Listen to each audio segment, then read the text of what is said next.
नमस्कार दोस्तों, मेरा नाम है चंद्रेश सिंह और मैं आप सभी लोगों का स्वागत करता हूं अपने YouTube चैनल पॉसिबल क्लासेस में। दोस्तों, लास्ट लेक्चर में हम लोगों ने पश्चिमी घाट के बारे में अध्ययन किया था। आज हम लोग उसी क्रम को आगे बढ़ाते हुए पूर्वी घाट के बारे में चर्चा करेंगे। तो समय को ना गंवाते हुए आगे बढ़ते हैं, हम लोग पूर्वी घाट के बारे में अध्ययन करते हैं।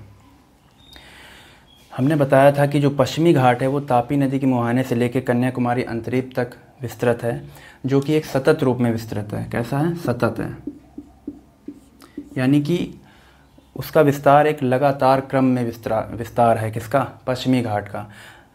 जबकि जो पूर्वी घाट है वो कैसा है? असतत है। कैसा है? असतत है। पूर्वी घाट जो है उसका जो विस्तार है वो एक क्रम में नहीं है, एक सतत रूप में विस्तृत नहीं है, जबकि कैसा है? वो असतत है, अनियमित आकार का है। कैसा है?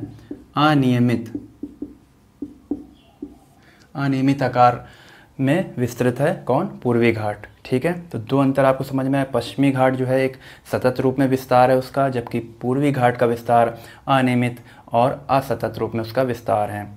अब इसका विस्तार कहाँ से कहाँ तक है, चलिए इसके बारे में जानते हैं। पूर्वी घाट का विस्तार महानदी घाटी से लेके इधर केरल, कर्नाटक और तमिलनाडु की सीमा पर, यहाँ पर नीलगिरी पर्वत है, तो महानदी घाटी से लेकर नीलगिरी पर्वत तक इसका विस्तार असतत रूप में 1800 किलोमीटर की रेंज में है। कितना है? 1800 किलोमीटर इसकी लंबाई है। ठीक है, कितनी है? यहाँ से महानदी घाटी से लेके नीलगिरी पर्वत तक इसका विस्तार 1800 किलोमीटर है। यहाँ पर जो चोटियाँ हैं, जो भी पर्वत चोटी हैं, उनकी औसत ऊंचाई कितनी है? 900 मीटर से 1100 मीटर तक।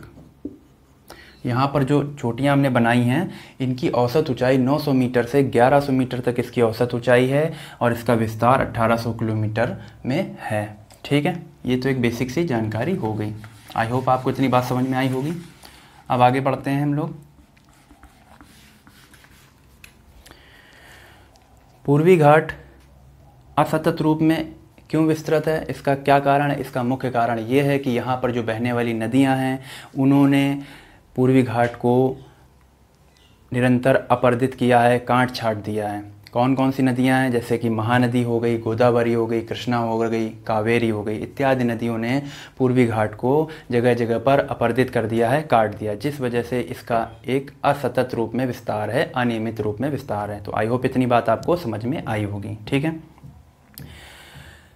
यहाँ पर कौन कौन सी नदियाँ बहती हैं? महानदी, कृष्णा, गोदावरी, कावेरी इत्यादि नदियाँ यहाँ पर बहती हैं। ठीक है, ये हमने महानदी बनाई है, ब्लू कलर से दिख रहा होगा। उसके दाहिने तट पर ये ब्लैक कलर से पॉइंट है, क्या है? भुवनेश्वर। ठीक है, उसके दक्षिण में ये जो पर्वत बनाया है इसको कहते हैं महेंद्रगिरी पर्वत। महेंद्रगिरी पर्वत कहाँ पर स्थित है? ये उड़ीसा राज्य में स्थित है। महेंद्रगिरी पर्वत जो है उड़ीसा राज्य में स्थित है।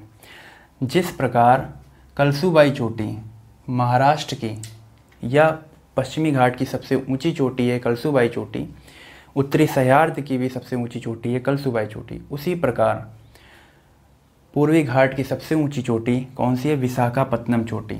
ये विशाखापत्तनम चोटी दिखाई हमने, 1680 मीटर इसकी ऊंचाई है।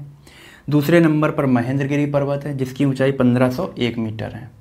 जिस प्रकार कलसूबाई चोटी पश्चिमी घाट की सबसे ऊंची चोटी, उसी प्रकार पूर्वी घाट की सबसे ऊंची चोटी विशाखापत्तनम चोटी है, जो कि आंध्र प्रदेश राज्य में है। दूसरे नंबर पे महेंद्रगिरी चोटी है जिसकी ऊंचाई 1501 मीटर, जो कि उड़ीसा राज्य में स्थित है। ठीक है, तो आई होप इतनी बात आपको समझ में आई होगी। चलिए उसी क्रम में आगे बढ़ते हैं और जानते हैं कि आगे कौन कौन सी चोटियाँ हैं।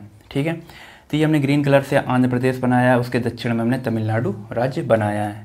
तो आंध्र प्रदेश में मुख्य रूप से 4 चोटियाँ पाई जाती हैं। कौन कौन सी हैं? उनका क्रम उत्तर से दक्षिण निम्न प्रकार है। नल्ला मल्ला की पहाड़ी सबसे उत्तर में, उसके दक्षिण में वेलीकोंडा की पहाड़ी, उसके दक्षिण में पालकोंडा की पहाड़ी और उसके दक्षिण में नागरी की पहाड़ी। कौन कौन सी? नल्ला मल्ला की पहाड़ी, वेलीकोंडा की पहाड़ी, पालकोंडा की पहाड़ी और नागरी की पहाड़ी। ये क्रम आपको याद रखना पड़ेगा, प्रश्न बना देगा परीक्षा में। उत्तर से दक्षिण क्रम या दक्षिण से उत्तर क्रम, तो आपको पता होना चाहिए। नल्ला मल्ला की पहाड़ी, वेलीकोंडा की पहाड़ी, पालकोंडा की पहाड़ी और नागरी की पहाड़ी। तो 4 पहाड़ियाँ आपकी आंध्र प्रदेश राज्य में स्थित हैं। ठीक है, शेषाचलम की पहाड़ी जो है कर्नाटक राज्य में है, कुछ भाग इसका आंध्र प्रदेश में लगा हुआ है। शेषाचलम की पहाड़ी इधर कर्नाटक का पठार है, तो इस जगह पर शेषाचलम की पहाड़ी है, ठीक है। अब उसके दक्षिण में हम आते हैं तो ये नीचे तमिलनाडु राज्य है। तमिलनाडु में भी 4 पहाड़ियाँ हैं। कौन कौन सी हैं? जवादी की पहाड़ी, सेवराय की पहाड़ी, पंचमलाई की पहाड़ी और सिरुमलाई की पहाड़ी। तो आपको नाम याद रखना पड़ेगा, क्योंकि दक्षिण भारत के नाम कुछ एक जैसे लगते हैं, समझ में नहीं आता कौन सा आंध्र प्रदेश में, कौन सा तमिलनाडु में, कौन सा केरल में, ठीक है। तो आपको पता होना चाहिए कि 4 पहाड़ियाँ जो हैं पूर्वी घाट में स्थित हैं, जो कि तमिलनाडु में है। कौन कौन सी? जवादी की पहाड़ी सबसे उत्तर में, उसके दक्षिण में सेवराय की पहाड़ी, उसके दक्षिण में पंचमलाई की पहाड़ी और सबसे दक्षिण में सिरुमलाई की पहाड़ी, ठीक है। तो आई होप इतनी बात समझ में आई होगी। ये जो तमिलनाडु राज्य में सेवराय की पहाड़ी है, यहीं पर ही यारकाड हिल स्टेशन, यारकाड हिल स्टेशन है। ये एक तरीके से पर्यटक स्थल है। कहाँ पर? तमिलनाडु राज्य में स्थित है। यारकाड हिल स्टेशन किसमें है? सेवराय की पहाड़ी में स्थित है। जिस प्रकार हम लोग पश्चिमी घाट को सह्याद्री के नाम से जानते हैं, सह्याद्री के नाम से जानते हैं, है ना, सह्याद्री के नाम से जानते हैं, उसी प्रकार पूर्वी घाट को हम लोग पूर्वाद्री के नाम से जानते हैं, ठीक है। किस नाम से? पूर्वाद्री के नाम से जानते हैं, ठीक। ये सह्याद्री है तो ये पूर्वाद्री है, ठीक है।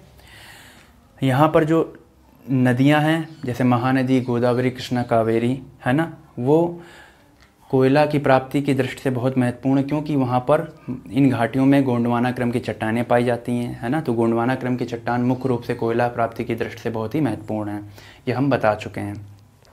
आगे नदी तंत्र के बारे में हम लोग चर्चा करेंगे। ये मुख्य रूप से हमने बता दिया कौन कौन सी चोटियाँ पाई जाती हैं पूर्वी घाट में, उसका विस्तार कैसा है, ये मैंने जानकारी आपको बेसिक सी दे दी है। मालदा गैप के बारे में हम बता चुके हैं और पूर्वोत्तर भारत के बारे में, गारो खासी जयंतियाँ सब हम बता चुके हैं। मेरे पुराने वीडियो आप ज़रूर देखिए, शुरुआत से पढ़ेंगे और नोट्स बनाने में आपको फ़ायदा मिलेगा। बहुत ही सरल सहज रूप में मैंने पढ़ा रखा है। अब इसी क्रम में आगे ज्योग्राफी चलती रहेगी, और भी सब्जेक्ट मैं धीरे धीरे पढ़ाता रहूँगा आगे, मेरे साथ जुड़े रहिए, है ना। इसके आगे हम लोग मैदानी भागों के बारे में चर्चा करेंगे, ठीक है। पूर्वी घाट के बारे में इतना ही, है ना। मैंने चोटी बता दी कौन कौन सी हैं, कौन कौन सी चोटी पाई जाती हैं, सब बता दिया है, ठीक है। इसके आगे हम लोग मैदानी भागों के बारे में चर्चा करेंगे और इसी क्रम में आगे ज्योग्राफी पढ़ते रहेंगे, बाकी सारे सब्जेक्ट पढ़ेंगे। धीरे धीरे मैं सारा सब्जेक्ट क्लियर करता चलूँगा। मेरे चैनल को ज़रूर सब्सक्राइब करिए, वीडियो को लाइक करिए, कमेंट के माध्यम से बताइए, अपने सजेशन दीजिए। चलिए मिलते हैं नेक्स्ट लेक्चर में, तब तक के लिए नमस्कार, जय हिंद, जय भारत।